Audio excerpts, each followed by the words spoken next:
Beberapa waktu yang lalu kita dihebohkan dengan dolar yang terus menguat, rupiah melemah. Yang dimana saat video ini diambil, rupiah sempat menembus level 16.400 per 1 dolarnya.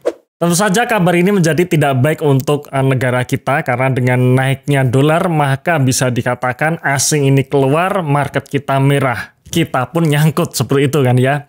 Nah, kira-kira apa sih bahayanya dari kenaikan dolar ini dan kira-kira ada peluang baik nggak nih di pasar saham di saat dolar sedang naik-naiknya? Yuk kita bahas video kali ini.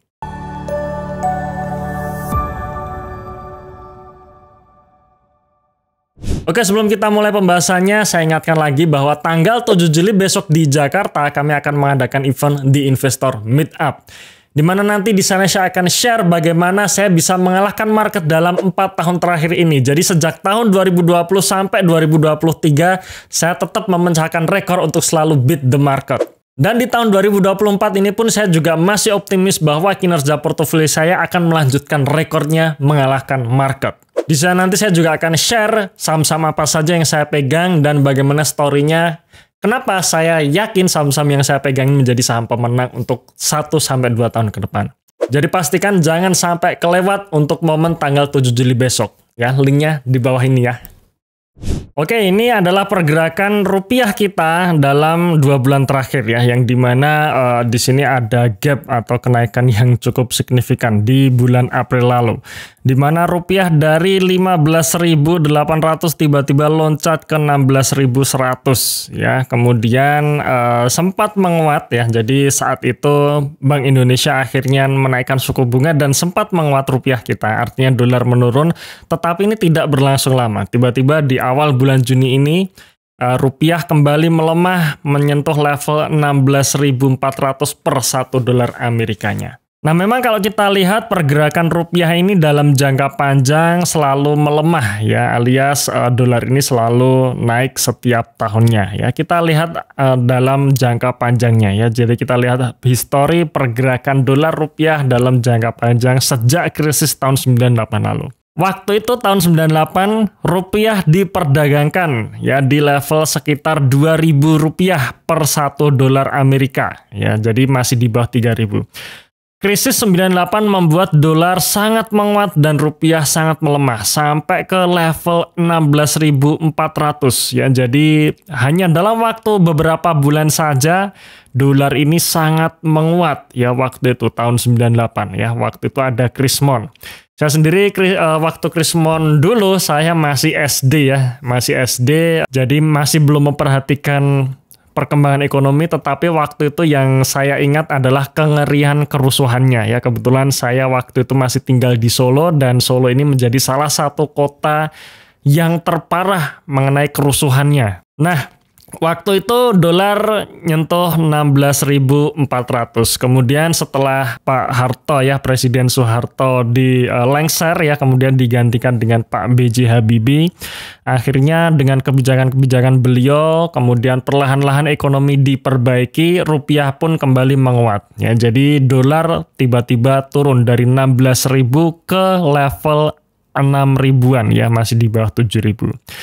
Tetapi seiring berjalannya waktu, ternyata dolar ini juga tidak stabil, alias ternyata masih terus menguat dolar ini ya.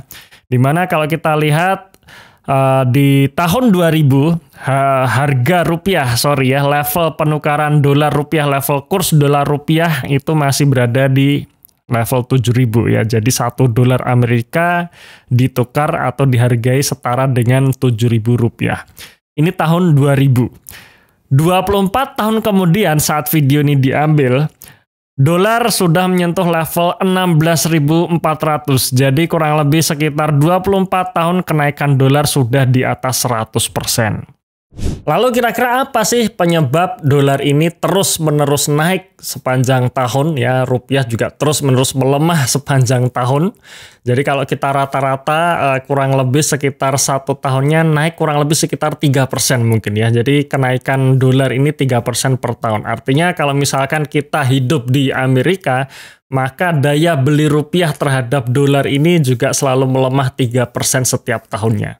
Faktornya tentu saja banyak ya, kita lihat secara makroekonomi itu banyak sekali, tidak bisa kita jelaskan satu persatu, tapi ada satu hal yang menurut saya ini yang paling berpengaruh ya. Jadi satu faktor yang menurut saya sangat mempengaruhi kenapa rupiah kita selalu melemah. Faktor yang pertama adalah mengenai neraca dagang kita, di mana neraca dagang kita masih sangat dipengaruhi oleh sektor komoditas alias ekspornya itu mayoritas masih barang-barang komoditas ya, barang-barang tambang seperti batu bara, nikel, dan lain-lain.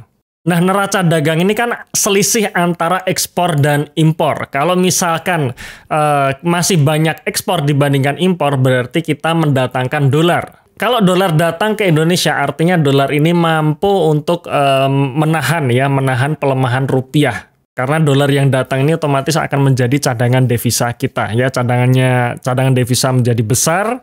Kemudian ini akan bisa menopang atau mempertahankan nilai rupiah terhadap dolar. Cuman sayangnya, yang tadi saya sampaikan ya, rata-rata ekspor kita masih didominasi oleh barang-barang komoditas. Yang dimana barang-barang komoditas ini harganya sangat volatile ya. Kita lihat batu bara ini harga batu baranya sangat volatile. Tahun 2021-2022 sangat tinggi, tiba-tiba jatuh. Kalau harga komoditas jatuh ya otomatis pendapatan dolar kita pun akan berkurang. Kemudian yang kedua, kita masih mengandalkan impor untuk barang-barang kebutuhan pokok kita, ya baik itu bahan baku maupun barang-barang yang kita gunakan sehari-hari mayoritas masih impor. Dari bahan pangan saja, misalkan beras, kita memang sudah produksi beras yang sangat besar, tapi tetap kita masih butuh impor. Sampai dengan barang elektronik yang kita gunakan sehari-hari dari handphone, laptop, bahkan kamera yang saya gunakan ini ternyata masih impor juga. Dan karena sifatnya ini adalah barang kebutuhan pokok, maka nggak bisa kita ganti. Alias kebutuhan untuk barang pokok kita ini setiap tahun selalu naik, sedangkan ekspornya, ya barang-barang komoditas tadi harganya sangat volatile. Ya, jadi di saat harga komoditas lagi tinggi-tingginya, maka neraca dagang kita bisa surplus, dolar yang masuk ke Indonesia bisa besar. Tapi kalau harga komoditas turun, ya otomatis pendapatan dolar kita berkurang, sehingga stok dolar di dalam negeri juga bisa berkurang. Nah, dengan kondisi seperti ini, artinya kita membutuhkan pasokan dolar baru selain dari neraca dagang. Apa itu? Hot money. Apa itu hot money? Hot money ini adalah dolar-dolar yang masuk ke negara kita, tapi penempatannya di pasar keuangan, alias tidak di sektor real. Misalkan asing masuk ke Indonesia, dia beli saham, dia beli obligasi, ya sehingga harga saham naik, harga obligasi naik, dolarnya turun. Itulah hot money. Tapi ada kelemahan dari hot money ini, yaitu ketika asing mulai kena sentimen negatif, ya. Jadi misalkan nih seperti beberapa tahun ini ketika suku bunga Amerika naik, otomatis asing melihat bahwa Indonesia ini tidak bisa memberikan yield yang bagus karena Indonesia dianggap negara berkembang yang resikonya lebih tinggi. Daripada penempatan duit di Indonesia ini lebih baik balik ke Amerika, dan itu membuat asing cepat sekali keluar. Mereka gampang sekali untuk keluar dari pasar kita dengan cara menjual saham kita, menjual SBN kita, dan lari ke luar negeri. Ketika keluar negeri, pastinya mereka tidak akan bawa rupiah. Alias mereka harus mengkonversi rupiah menjadi dolar. Artinya permintaan dolar akan tinggi, ya sehingga membuat kurs rupiah kita melemah, dolar naik. Jadi selama kita masih bergantung pada hot money untuk mempertahankan nilai rupiah kita, ya selamanya rupiah kita akan volatile. Sebenarnya yang dibutuhkan oleh negara kita ini bukan rupiah yang terus menguat, dolar yang terus melemah, tidak seperti itu. Tapi yang dibutuhkan adalah kestabilan. Jadi harapannya dolar ini yang nggak naik, nggak turun, stabil terus. Ketika dolar dan rupiah bisa stabil sepanjang tahun, ya sepanjang masa, maka ekonomi kita akan jauh-jauh lebih baik lagi. Nah, sekarang kita lihat data dari neraca dagang Indonesia ya. Jadi seperti tadi, menurut saya salah satu faktor terkuat ya, faktor yang paling dipengaruhi, faktor yang paling mempengaruhi volatilitas kurs kita adalah neraca dagang kita. Bisa dilihat dalam 10 tahun terakhir neraca dagang kita juga volatile ya, artinya beberapa tahun pernah mengalami negatif ya atau defisit, kemudian beberapa tahun mengalami surplus. Sebelum tahun 2021 bisa kita simpulkan ya, sejak tahun 2009 sampai tahun 2021 ini neraca dagang kita kebanyakan adalah defisit. Ya, kita lihat di sini ini di bawah nol defisit ya. Artinya kebutuhan impor ya, impor lebih banyak dibandingkan ekspor. Kalau impor lebih banyak dibandingkan ekspor, otomatis dolar kita kesedot, cadangan devisa kita kesedot. Ini yang membuat ya dolar akan naik. Tetapi setelah tahun 2021, era booming komoditas batubara waktu itu maupun juga komoditas yang lain ini membuat neraca dagang kita positif ya, alias surplus, dan surplusnya pun itu sampai sekarang masih surplus ya. Tapi ya surplusnya ini juga sangat volatile. Tiba-tiba tinggi, tiba-tiba turun. Kenapa? Karena ya tadi harga komoditas itu juga sangat volatile. Kadang kalau harga komoditas naik, pendapatan dolar kita juga naik, tapi kalau turun, ya akan turun juga. Sekarang kita coba hitung surplus neraca dagang kita, sebenarnya 1 tahun ini kita bisa mendatangkan dolar itu berapa banyak gitu ya.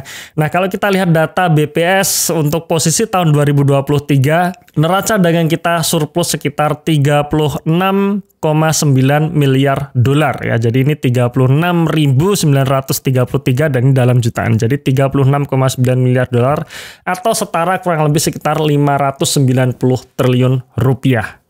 Kemudian kalau kita lihat posisi cadangan devisa kita yang dalam bentuk mata uang dolar itu sekitar 146,4 miliar dolar Amerika Serikat ya. Jadi 146 miliar dolar ini posisi Desember 2023 ya, tahun kemarin. Jadi kalau dikurskan rupiah dengan kurs 16.000 kurang lebih ada sekitar 2.100 triliun. Jadi dolar yang ada di Indonesia saat ini sebesar kurang lebih 2.100 triliun rupiah ya, setara 2.100 triliun rupiah ya, 2.100 atau 2.300. Kemudian kita lihat nih berapa asing memiliki SBN kita. Nah, posisi akhir tahun 2023 kemarin ya, asing yang memiliki SBN kita ada sekitar 842 triliun rupiah. Ini baru SBN-nya ya, surat utangnya, belum pasar sahamnya. Jadi kalau misalkan ditambah dengan pasar saham ya kurang tahu ya, mungkin sekitar 1.000 triliun rupiah. Jadi kalau kita bandingkan cadangan devisa kita di rata-rata sekitar 2.100 triliun, 2.100 sampai 2.300 triliun, sedangkan kepemilikan hot money ya, hot money yang ada di Indonesia ini antara 800 sampai 1.000 triliun, maka ini ada gap gitu ya. Berdekatan, sangat berdekatan antara 2.000 dengan 1.000 ya, kurang lebih sekitar 50-an%.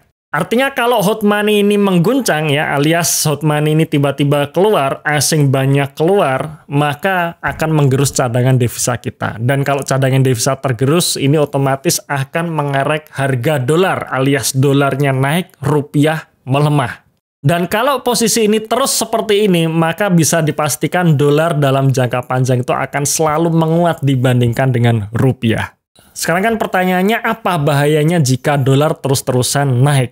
Bahaya yang pertama, terjadi inflasi. Kenapa? Karena tadi di awal ya saya sampaikan bahwa barang-barang kita, kebutuhan pokok kita ini mayoritas impor.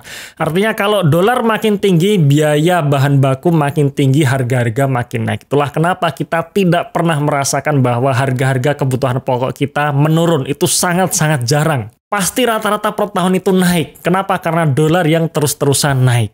Saya masih ingat sekitar SMP dulu ya, SMP dulu saya masih merasakan harga BBM itu 1.000 dan sekarang harga BBM sudah 10.000. Sama-sama 1 liter tapi harganya sudah naik berkali-kali lipat. Itulah inflasi dan inflasi is real. Tapi teman-teman sekalian ya, tapi di tengah kenaikan dolar ya, di tengah kita melihat inflasi, di tengah kita merasakan harga bahan pokok yang selalu naik, tetap akan ada emiten-emiten yang diuntungkan dengan kenaikan dolar. Nah, kira-kira nih menurut kalian teman-teman, emiten apa saja yang diuntungkan dengan kenaikan dolar? Silahkan kalian komen di bawah, tuliskan emiten yang diuntungkan dengan kenaikan dolar ya, siapa tahu mungkin bisa kita review untuk video review saham selanjutnya. Oke, terima kasih sudah menonton video ini sampai akhir. Saya tunggu Anda di tanggal 7 Juli besok di Jakarta. Salam Passive Income.